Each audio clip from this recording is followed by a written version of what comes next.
Hello నేను మీ శేషరావు. తెలంగాణ రాజకీయాల్లో అనూహ్యమైనటువంటి మార్పులు చోటు చేసుకోబోతున్నాయి. అది మనకు కనిపిస్తోంది. ఫామ్ హౌస్లో అత్యవసరంగా 9 మంది కాంగ్రెస్ పార్టీ ఎమ్మెల్యేలు సమావేశమయ్యారు. రహస్యంగా జరిగినటువంటి ఆ సమావేశానికి సంబంధించినటువంటి వివరాలు పూర్తిగా బయటికి రాలేదు. కానీ ఆ 9 మందే కాదు, అనేక మంది ఇంకా కాంగ్రెస్ పార్టీ నుంచి బయటికి రావడానికి సిద్ధంగా ఉన్నారు. రేవంత్ రెడ్డి గారి ప్రభుత్వం పడిపోవడానికి సిద్ధంగా ఉంది అని చెప్పి బలంగా వినిపిస్తున్నటువంటి టాక్. మరి ఇంతకీ రేవంత్ రెడ్డి గారి ప్రభుత్వం పడిపోతే ఎలా పడిపోతుంది? మరి ఏక్నాథ్ షిండే ఎవరు?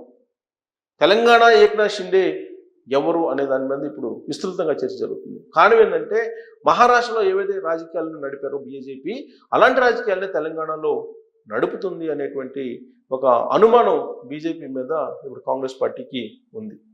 ఆ రోజున మహారాష్ట్రలో శివసేన పార్టీని చీల్చేశారు. శివసేన నుంచి వచ్చినటువంటి ఏక్నాథ్ షిండేని ముఖ్యమంత్రిని చేసి బీజేపీ మద్దతు ఇచ్చి ప్రభుత్వాన్ని ఏర్పాటు చేసింది.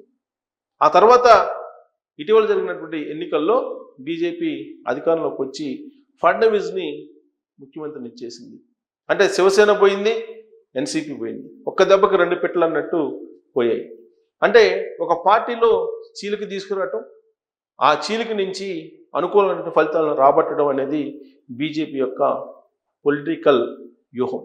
ఇది మహారాష్ట్రలో మనకు కనిపించింది. మిగిలిన రాష్ట్రాల్లో కూడా ఇంచుమించుగా ఇలాంటి వ్యూహాన్ని అనుసరిస్తూ వస్తుంది బీజేపీ.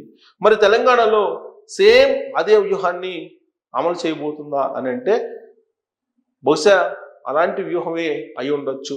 మహారాష్ట్ర తరహాలో ఇక్కడ వ్యూహాన్ని కూడా అమలు చేయొచ్చు బీజేపీ అనేటువంటి ఒక ప్రచారం పొలిటికల్ సర్కిల్స్లో బాగా దావానంలాగా వ్యాపించింది. ఇందుకే ఆ వ్యూహం ఇక్కడ అమలు కావాలంటే ఏం జరగాలి? ఏం జరిగితే మహారాష్ట్ర వ్యూహం తెలంగాణలో ఫలించేటువంటి అవకాశం ఉంది అని అంటే శివసేన లాగా బీఆర్ఎస్ పార్టీని 2గా చీల్చాలి. ఒకవేళ 2గా బీఆర్ఎస్ పార్టీ చీలిపోతే అప్పుడు హరీష్ రావు బయటికి రావాల్సినటువంటి పరిస్థితి. చాలా కాలంగా హరీష్ రావు బీజేపీలోకి వెళ్తున్నారనేటువంటి ఒక రూమర్ అయితే ఉంది. మరి హరీష్ రావు అనేక సందర్భాల్లో ఖండించారు. ఈ మధ్యకాలంలోనే హరీష్ రావుని పక్కన కూర్చోబెట్టుకుని బెంచ్ కారులో కేసీఆర్ డ్రైవ్ చేస్తున్నటువంటి ఒక ఫోటో కూడా బయటకు వచ్చింది. అది సోషల్ మీడియాలో వైరల్ అవుతుంది. మరి హరీష్ రావు మీద బీజేపీ ఆపరేషన్ చేసిందా? బీజేపీకి దగ్గర కాబోతూ ఉన్నాడా హరీష్ రావు అనేటువంటిది చాలా కాలంగా వినిపిస్తుంది. నిప్పులేంది పొగైతే రాదు. ఏదో ఒక రాజకీయపరమైనటువంటి ఒక క్లూ అయితే ఎక్కడో బయటకు వచ్చి ఉండాలి. బయటకు వస్తేనే ఇలాంటి రూమర్స్ ఒక్కోటి కూడా బయటకు వచ్చేటువంటి ఛాన్సెస్ ఉన్నాయి. మరి బీజేపీ ఆపరేషన్ హరీష్ రావు మీద కనుక ప్రయోగిస్తే అది సక్సెస్ అయితే అప్పుడు ఏక్నాథ్ షిండే రూపంలో శివసేన నుంచి ఏ విధంగా అయితే ఆ రోజు ఏక్నాథ్ షిండే మహారాష్ట్రలో వచ్చారో ఇప్పుడు హరీష్ రావు గారు వచ్చేటువంటి అవకాశం ఉంది. మరి హరీష్ రావు గారు వస్తే బీజేపీలో ఉండేటువంటి ఎమ్మెల్యేలు మద్దతు ఇస్తారు 8 మంది. అలాగే బీఆర్ఎస్ పార్టీలో ఉండేటువంటి ఎమ్మెల్యేలు 38 మందిలో 12 మంది కాంగ్రెస్ పార్టీకి వెళ్ళిపోతే మిగిలినటువంటి వాళ్ళల్లో కనీసం 10 నుంచి 20 మంది మద్దతు ఇచ్చేటువంటి అవకాశం ఉంది అనేటువంటిది కూడా వినిపిస్తుంది. ఇదంతా నెంబర్ గేమ్.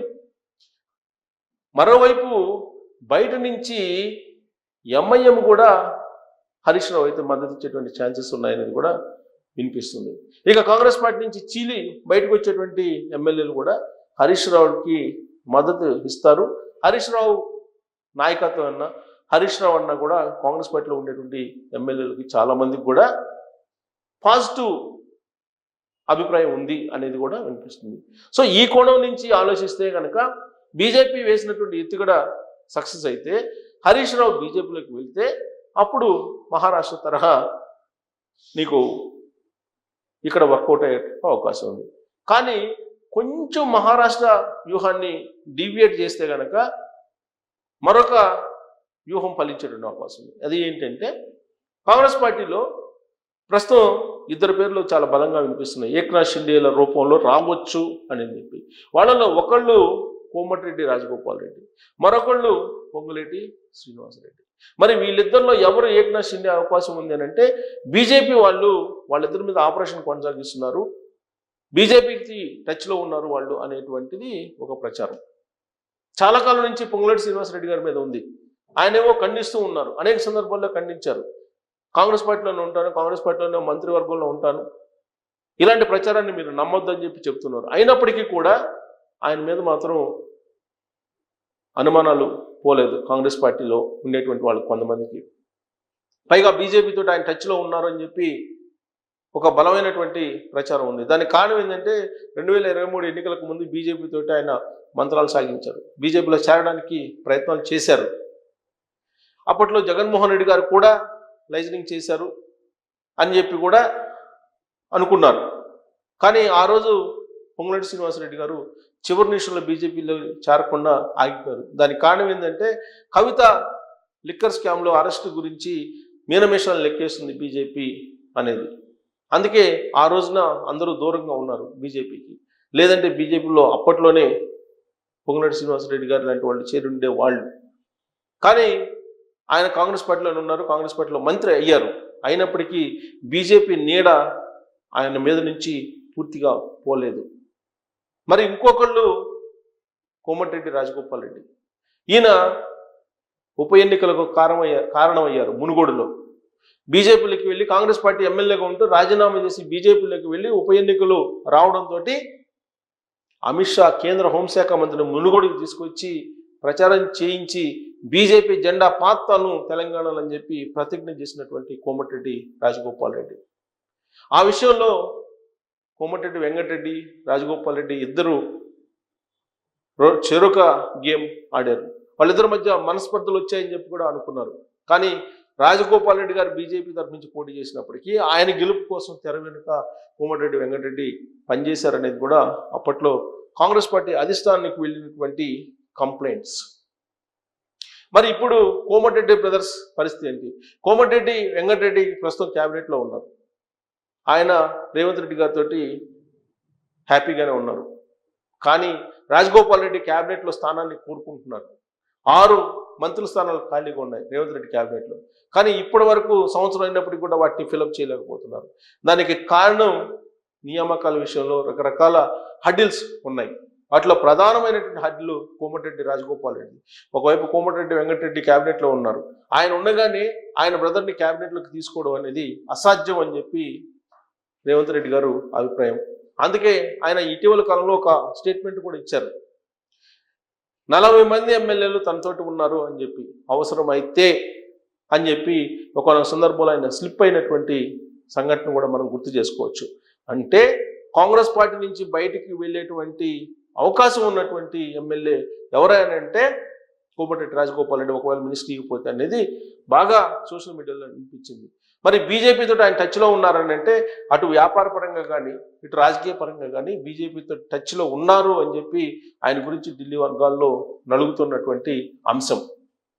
మరి బీజేపీ నేరుగా అమిత్ షాతో టచ్లో ఉంటారు రాజగోపాల్ రెడ్డి గారు. మరి అమిత్ షా గారు బీజేపీని అధికారంలోకి తీసుకురావాలి తెలంగాణలో అని చెప్పి అనుకోరా?